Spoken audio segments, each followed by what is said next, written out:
O piano foi uma das primeiras paixões de Clara Pandolfo, que começou no instrumento aos 5 anos.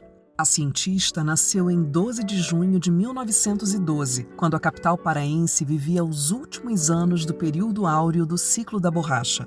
Era a filha caçula do casal Albano e Judite. Seu pai migrou de Portugal para o Brasil ainda menino. Sua mãe, nascida em Belém, era uma mulher de ideias avançadas. A família morava nessa casa na Cidade Velha e o pai tinha uma mercearia que vendia produtos importados.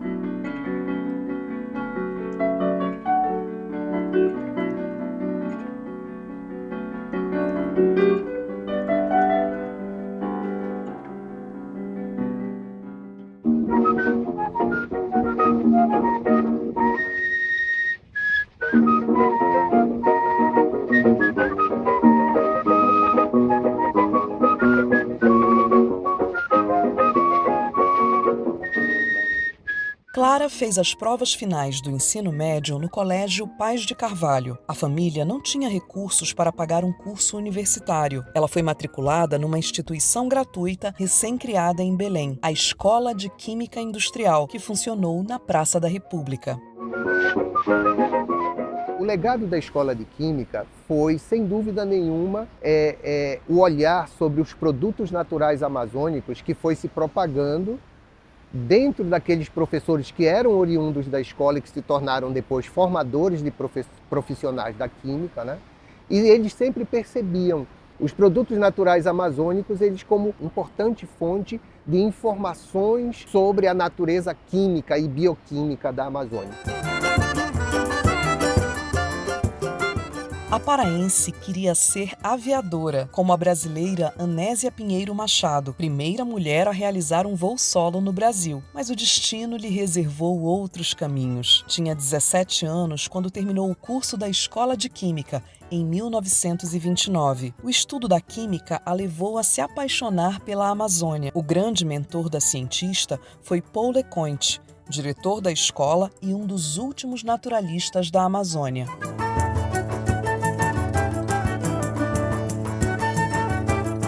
Uma coisa que todos os naturalistas anteriores tinham quando circulavam por aqui era o deslumbramento diante de tudo isso que tem aqui, né? Esses produtos, qualquer planta que você faz um pequeno corte, ela começa a estudar produtos ricos ali em resinas, óleos essenciais. Isso foi percebido pelo Paul Leconte e ele procurou fazer com que todos os seus alunos desenvolvessem, cultivassem esse tipo de visão sobre o que eles estavam estudando.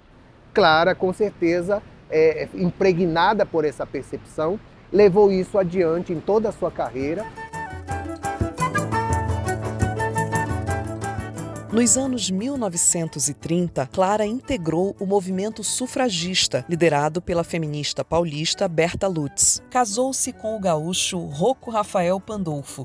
Teve 3 filhos, Vera, Sérgio e Maria Lúcia. Em 1943, aos 4 anos, Sérgio teve paralisia infantil. A mãe cientista mergulhou nos estudos sobre a doença e conseguiu que o filho ficasse com pouquíssimas sequelas. E graças a essa atenção quase permanente, diuturna da minha mãe, eu pude ficar como estou hoje, que eu tenho absolutamente domínio de todos os movimentos, de todas as ações, de tudo. Numa época em que o papel da mulher era ser mãe e dona de casa, Clara decidiu trabalhar e enfrentou preconceitos. Era comum ser a única mulher no seu ambiente de trabalho. Clara tinha uma jornada dupla, nunca descuidou da família. Eu lutei com muitos preconceitos. Até mesmo meu marido, a princípio, custou muito aceitar que eu trabalhasse fora, custou. Ele, propriamente, ele não tinha restrições, mas ele sabia dos comentários que havia, né? Era uma mulher de múltiplas facetas, era uma mulher plural, ela fazia tudo. Ela cozinhava, ela lavava, ela trabalhava e era uma cientista. E era uma mãe tão carinhosa para a gente. Ela era pai e mãe. Olha, são tantas as lembranças. Já estou até me emocionando. E eu fui aluna dela, aluna do primeiro, eu tinha obrigação de tirar o primeiro lugar sempre. E eu tirava sempre a maior nota.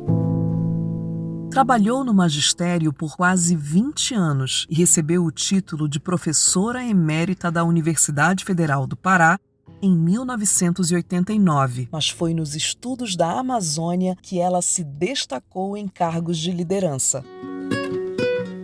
A doutora Clara me dava aula individual, né? Então eu ficava lá ouvindo. Eu fazia uma outra pergunta, mas o essencial era tirar dela todo o conhecimento que ela tinha. E ela sempre se sentia como se ela fosse a professora mesmo. Ela estava usando todo o conhecimento para bem informar, municiar de argumentos a pessoa que estava conversando com ela.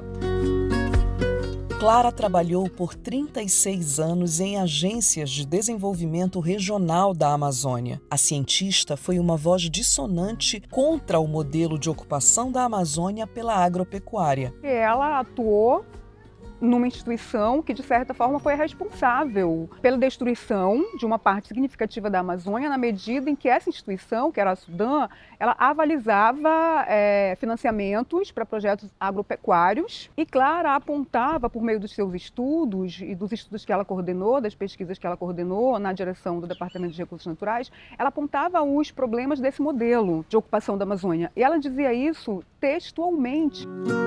Clara defendia uma política que valorizasse a floresta em pé e idealizou o manejo florestal sustentável décadas antes da sua implementação.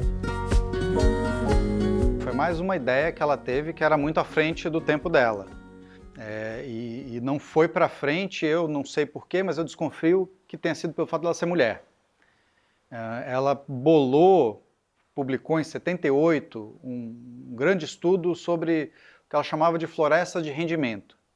E quando você vai olhar o que é uma floresta de rendimento, não é nada mais, nada menos do que o manejo florestal de baixo impacto, que é você olhar para aquela diversidade de árvores que tem num hectare de floresta da Amazônia e selecionar, olha, essa aqui eu vou cortar, essa aqui eu vou cortar e vou deixar essa parcela de floresta sem mexer durante um tempo para ela se regenerar. Em 1972, Clara já se mostrava preocupada com o desmatamento sem controle da Amazônia. Naquele ano, ela teve acesso às primeiras imagens de satélite da região. Poxa, vamos fazer um convênio com o INPE para saber se a gente consegue usar esse vigia remoto, espacial, para fazer esse monitoramento. E conseguiram.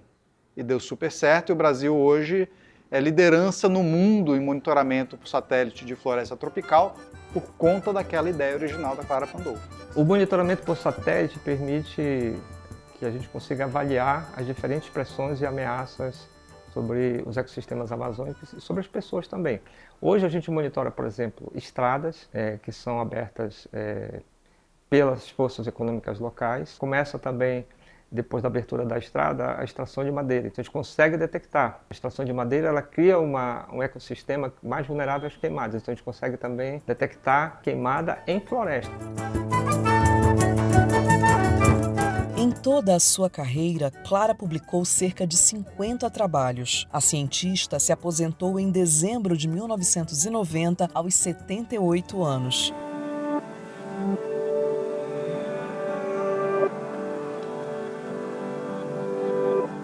Ela mais gostava de estar, era no escritório, escrevendo, lendo, passava a manhã toda naquele escritório. E depois ela almoçava, tirava a sonequinha da tarde sagrada dela, que ela dormia, e à tarde, com certeza, ela de novo no escritório dela, ela ficava lá. Eu não leio umas partituras, nada disso, mas assim, eu tenho essa memória afetiva, né? De ir para a aulinha, dela me ensinar e tudo, dela tocar. Várias vezes ela tocou para mim, ou então em alguma coisa lá em casa, tipo um aniversário, um Natal. Aí todo mundo pedia, vovó, toque, toque. Aí ela ia lá, tocava uma, duas músicas. E ela era muito boa no piano.